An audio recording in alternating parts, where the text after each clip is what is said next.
ধরো এখন আমরা চলে এসেছি আলিপুর জেল, যেটা এখন আলিপুর মিউজিয়ামে তৈরি হয়েছে।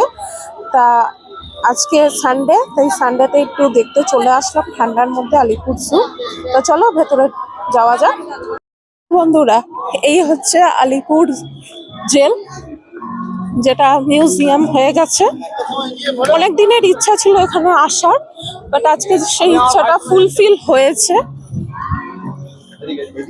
প্রচুর দেখার জিনিস আছে, তোমাদেরকে দেখাই একটু একটু করে, কতটা করতে পারছি সেটাই হচ্ছে ব্যাপার। চলো, প্রচুর দেখার জিনিস। এই হচ্ছে জেল, আর এখানে সব কয়েদিরা থাকতো। ভেতরটা দেখাই, কত ছোট জায়গার মধ্যে থাকতো।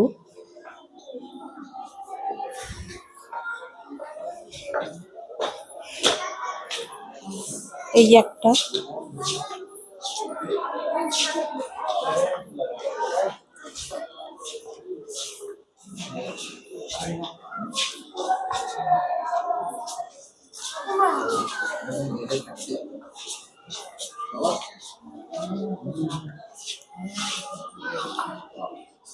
কোথায় গেল উনি?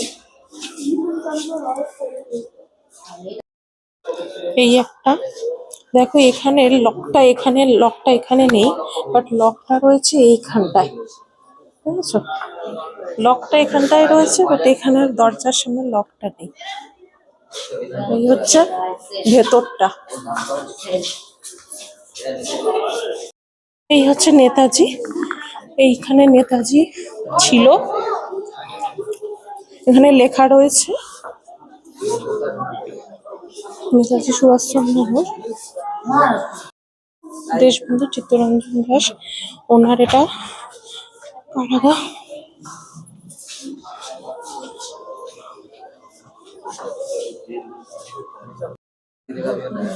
যতীন্দ্র মোহন সেনগুপ্ত সেল, এখানে সবকিছু তোমরা নাম পাবে, লেখা পাবে।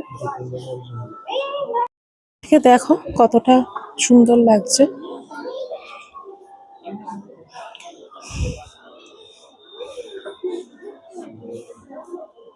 দেখো এনারা কতটা কষ্ট করে থাকতো শুধুমাত্র আমাদের দেশ স্বাধীন করার জন্য।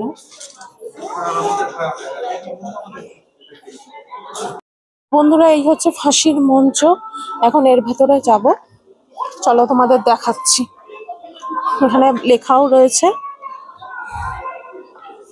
এখানে বাংলাতেও লেখা আছে, এখানে ইংলিশে লেখা আছে। চলো ভেতরে ঢুকি। এই হচ্ছে দীনেশ গুপ্ত, ঠিক আছে, যাকে এইখানে রাখা হয়েছিল। এখানে একটা মানে ফাঁসির ইয়েতে রাখা হয়েছিল। এখানে একটা মূর্তি তাকে তারপরে রেখে দিয়েছিল। তোমরা শুধু দেখো দেশ স্বাধীনতার জন্য তারা কতটা জীবন প্রাণপাত করেছিল। এখানে সবকিছু বাংলায় লেখাও আছে। একটা এটার ভেতরে ঢুকতে দিচ্ছে, চলো তোমাদেরকে দেখাচ্ছি।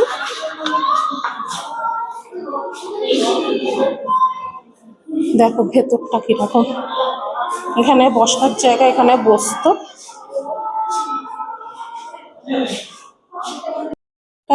ফাঁসির স্ট্রাকচার করে রেখেছে, মানে যে স্ট্যাচু একটা।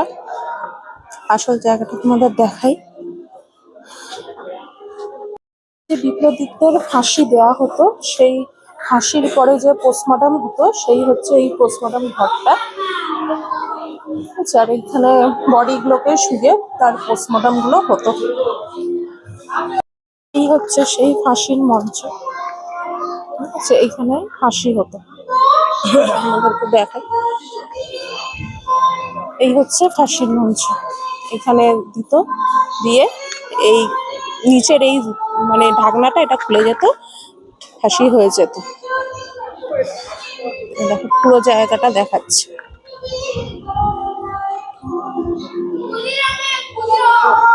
এই হচ্ছে পুরো ফাঁসির জায়গা।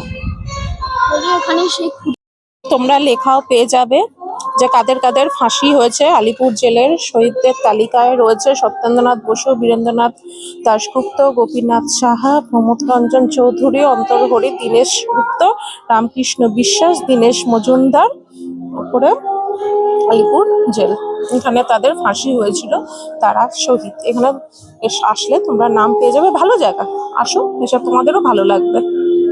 ইংলিশেও লেখা আছে, তোমরা এখানে ইংলিশেও লেখা পেয়ে যাচ্ছ। এটা কি বট গাছ না?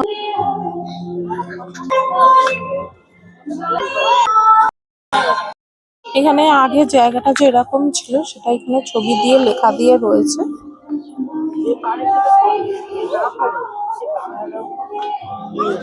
আর্ট মিউজিয়াম, দেখো কত সুন্দর সুন্দর আঁকা রয়েছে।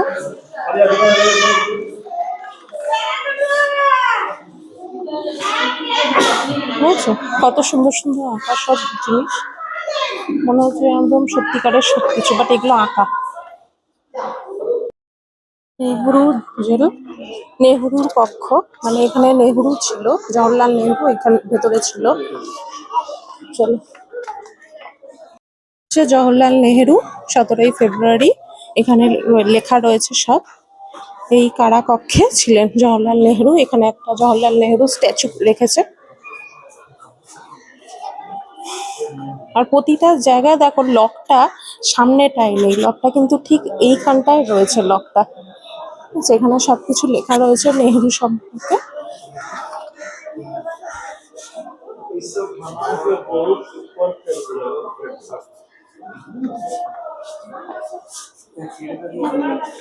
এখানে একটা কয়েন জওহরলাল নেহরু লেখা রয়েছে।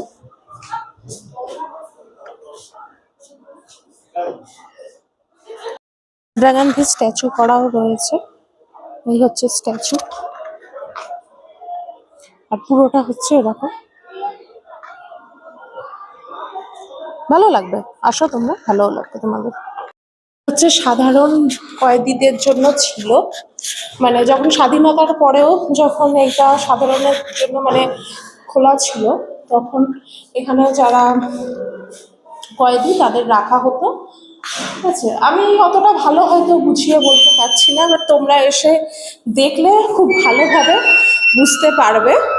ঠিক আছে, জানি না কতটা ভিডিওতে তোমাদেরকে দেখাতে পাচ্ছি, পুরোটা আনার চেষ্টা করছি, তা ভালো লাগবে, আসো তোমরাও আসো, ভালো লাগবে। কিভাবে অত্যাচার করতো, এই হচ্ছে ইংরেজ, এই হচ্ছে চাবুক, আর এভাবে মারতো তাদেরকে।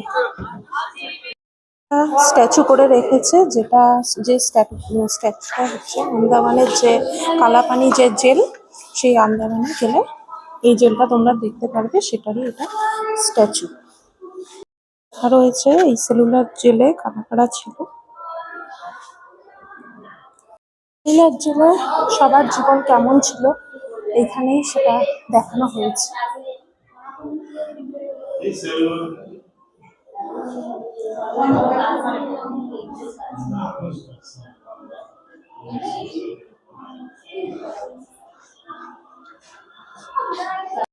এটা দেখতে পাচ্ছ সেই সময়কার কয়েদিদের পোশাক এরকম ছিল। এখানে সবকিছুর একটা স্ট্যাচু করে রেখেছে। ওটা দেখানো হচ্ছে যে আন্দামানের যে সেলুলার জেলটা, সেই জেলটা কেমন সেটা এখানে ভিডিওর মাধ্যমে দেখাচ্ছে।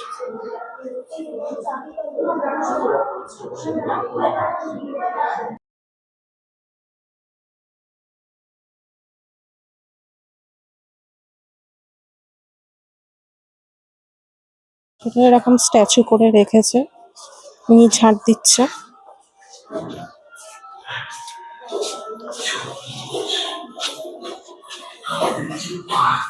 এখানে ইনি কাপড় কাচ্ছে,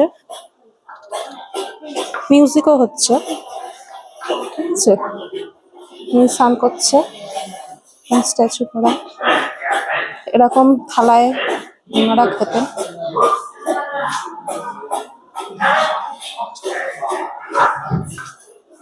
এরকম স্ট্যাচু করা, তোমাদেরকে সবটা দেখাতে পারলাম না, তোমরা এসেই দেখো, ভালো লাগবে।